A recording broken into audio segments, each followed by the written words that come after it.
Well, that didn't go the right way. Everybody okay? Yeah. Well, it's been another long work day on the homestead. We were out cutting and splitting the large oak tree, which I still need to post that video. Maybe I'll try and splice that in here. We cut and dropped about a 40-year-old red oak tree that was standing over in the forest, the woods on our property. It's been dead. I think it's called, I believe it died probably from what's called oak dieback. So large oak tree, but completely dead, just standing there. We dropped it, cut it, split it. Spent the whole day, the boys and I, cutting, splitting, and moving, stacking firewood. So they definitely put in a good long work day. But this is that season to get things in order for the coming winter. That wood, of course, won't burn. That'll probably be at least next winter. But starting to try and get things ready for the coming winter. Had not talked about, this is the wood stove. We bought the property, the house. This was just an open fireplace, really inefficient. And because we're out where natural gas isn't run, we do have propane, which is extremely expensive. So we don't, the heat pumps, there are heat pumps on the house, and on this side of the house, which is the original part of the house, it's an inefficient unit. So when it gets cold, that thing runs and runs and runs. And so in I think late fall last year, called up some buddies, friends that live in the area, and a guy was selling this wood stove, older wood stove, for about $200. And but he wanted it gone ASAP, so we ran over, loaded it up. It's extremely heavy, probably about 350, 400 pounds, I don't know. But heavy gauge plate steel, and but it's pretty nice. We've been working on it. The front is off, so it's got the dual called the squirrel cage fans, blowers. So this piece of metal sits up under here, and it pulls air in there, runs it through pipes around the firebox, and then blows out these mesh vents on either side.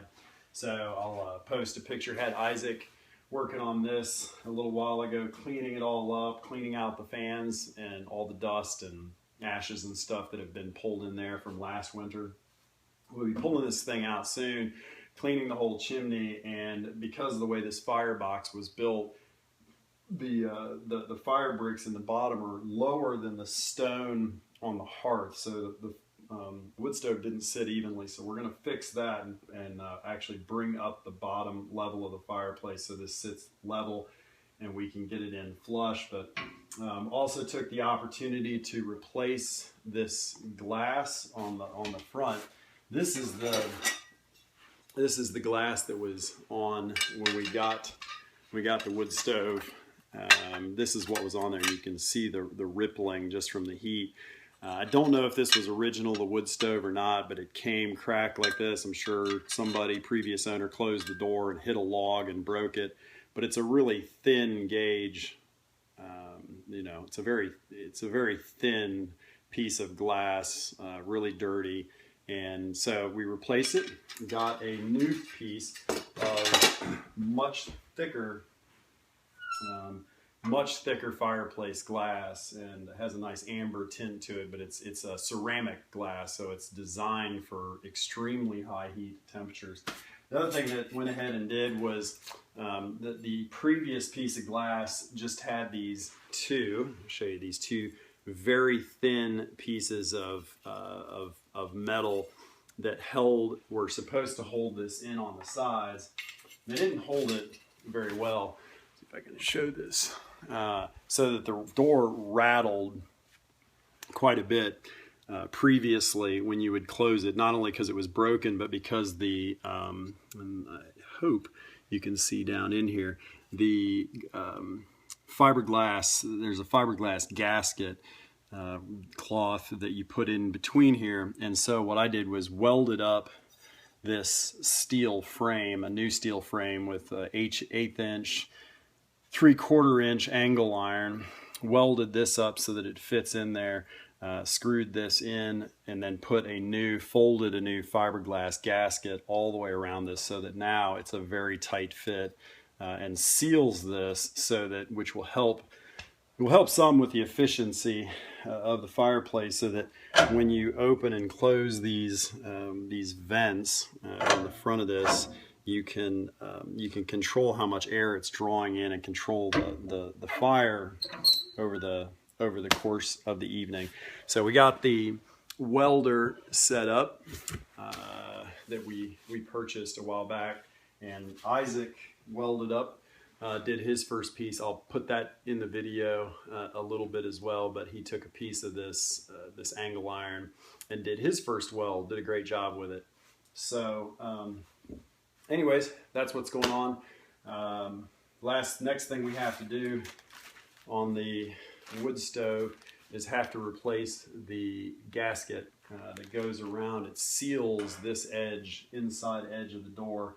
So you have what is called Rutland high temp stove and gasket cement, and caulk a thin bead all the way around the inside of this door. There's a little recessed, I'll show you that as well. And there's a recessed groove inside here that need to clean this out, put a thin bead of this fireplace caulk, and then we put this grapho-glass, which is again, it's a fiberglass gasket that you cut to length, put around here, so that when the door closes, and that too was pretty much shot last year when we got it. It had been crushed, completely crushed, condensed, and missing in places, so that when you close the door, it didn't really seal very well up against this, and you had, again, leaks, air leaks going into the stove, which makes it a little bit less efficient.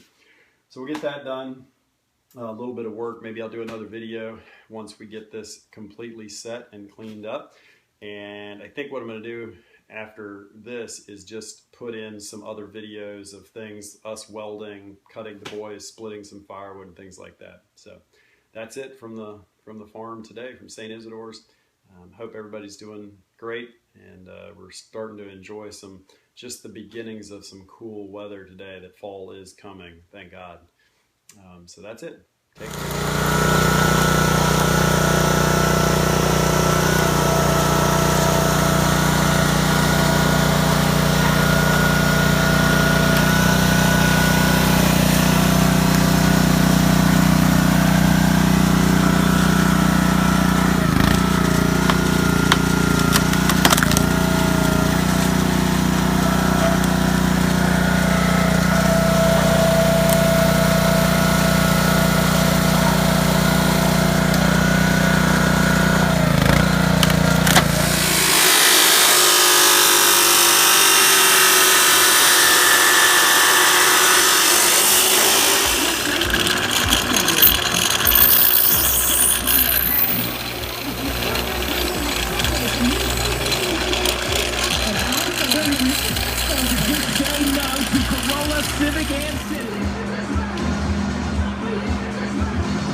Finally got our welder running. We got this Hobart one handler 140, and so we got it hooked up this morning, and somewhere we made a frame, which we'll show it and connect in the video. We made a frame for our wood stove to hold the glass in, because the one that was in there was not very good. So Isaac's gonna weld up a piece of steel here, and so what are you working on here, buddy? What are you gonna make? Just weld together.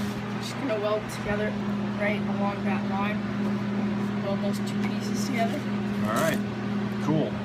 Well, let me set this thing up so we can see you welding, and I'm gonna then close my eyes and get out of the way. Alright. That's good. Alright, bud, go for it.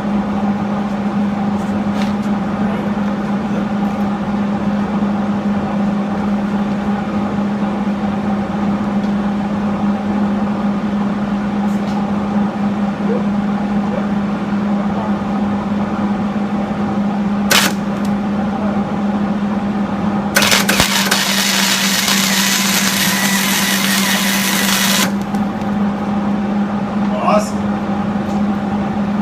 All right, lift it up and see, man. Great job. That was Isaac's first welding job. What do you think? Pretty cool. Yeah. So you can see what Isaac.